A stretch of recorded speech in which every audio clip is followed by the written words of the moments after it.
If you get to the end of this movie, which is almost 3 hours long, you would think that she had one of the least successful Hollywood careers of any actor of all time.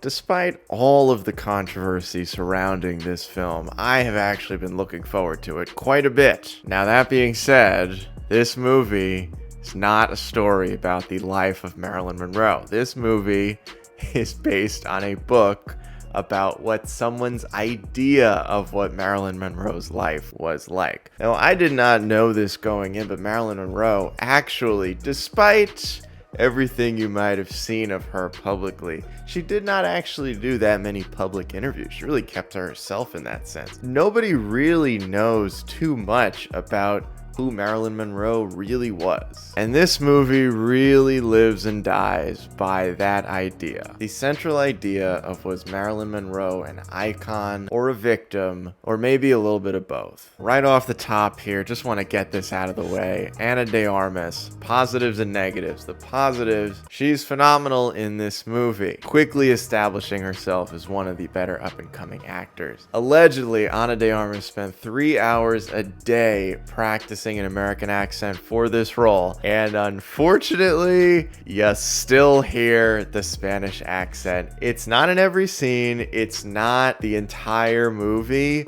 but it is pretty constant. She sounds enough like Marilyn Monroe in most of the film, but there are a lot of instances where you can hear her accent poking through.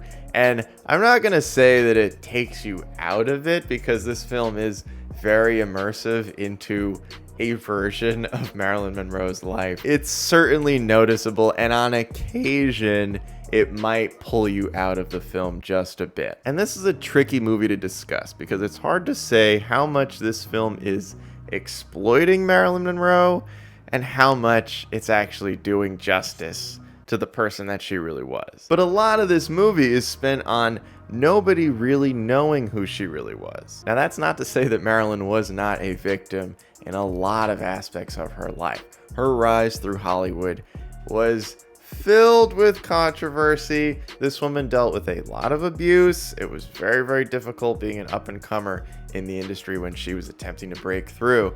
That being said, there are some things in this movie that just straight up do not happen. And it's a negative in a sense that it paints her as more of a victim and less of a powerful, badass, successful Hollywood actor that she was, because it just feels like that's not really fair to her. Now, there was a lot of controversy surrounding this film because it's based on a book that's essentially one person's idea of what Marilyn Monroe's life may or may not have been like. This film is put together in a very interesting way. There are dream sequences in this movie that never really tell you when they start and when they end. So sometimes it's kind of hard to figure out how much of this story is even happening, which I think might be intentional. There are people in this movie that never had the relationships with Marilyn Monroe that they are being shown to have had. On that note, if you're a Joe DiMaggio fan before you watch this movie, and you come out of this movie still a Joe DiMaggio fan, then that is a very interesting side to take. And all in all, it just sort of left me feeling like I think I can appreciate what this movie's attempting to do, because in America, we have a bit of a bad habit with taking real people and turning them into characters, turning them into fictionalized versions of who they really were. But in the case of Marilyn Monroe, this is somebody who a lot of people's entire idea of who she was just built on her as a movie character. The phrase blonde bombshell, which she made famous, the types of things she went through to rise through the ranks of Hollywood and end up getting into better and better movies and getting more opportunities. Some of this movie does feel tragic, but I can't decide if it feels tragic in the way that Marilyn Monroe deserves better. There are entire aspects of her life that are not shown purely because they don't fit the narrative of her being a victim, at least in the sense of how heavily a movie like this and the book that it's based on want to push the Marilyn Monroe as a damsel in distress, as a victim sort of character. Marilyn Monroe won a Golden Globe. That is never brought up in this film. In fact, if you get to the end of this movie, which is almost 3 hours long, so assuming you stuck it out to the very end, you would think that she had one of the least successful Hollywood careers of any actor of all time. That's not what happened. She actually had a very successful career, and it seemed like, based on a lot of interviews from people that knew her, she really enjoyed and was proud of the work that she did. But based on this film, that is not the version of Marilyn Monroe that they are putting out there. And it's tricky because this film is partly classified as a biopic, which I think should be nowhere near this movie. This is not a biopic. So much, if not maybe 80 to 90% of this movie is complete fiction. It is an interpretation. It is an idea of what her life was like. It is an idea of where Norma Jean ended and when Marilyn Monroe began, which is another thing that this film is attempting to explore, which is pretty fascinating because there are tons of stories of people who get into Hollywood and get into film and television and then start to lose themselves along the way and can never really figure out where their Hollywood persona starts and where their actual persona ends. All of this being said, I've seen that this film is getting some pretty unfavorable reviews, mostly noting that it's boring. And I am not going to debate the idea that this film is boring because that's really subjective.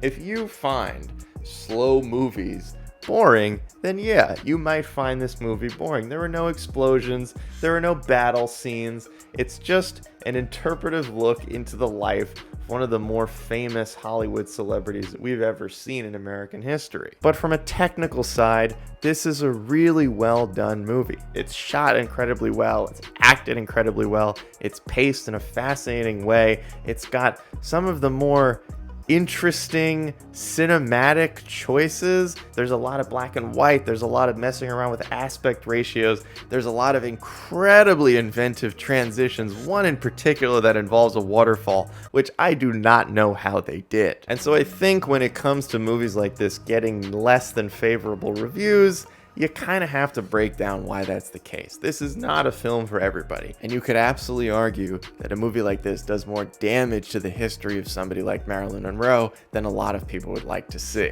I think where I come out of it is wishing that they had taken her actual life, at least as much of it that we know to be true as possible, and used this same storytelling technique. Because in a lot of ways, this feels like a documentary. This feels like it's being shot as a reality show, which I think is intentional because of how much reality TV has blended into the real world with us today. But this film is sticking incredibly closely to the book it's based on of the same name.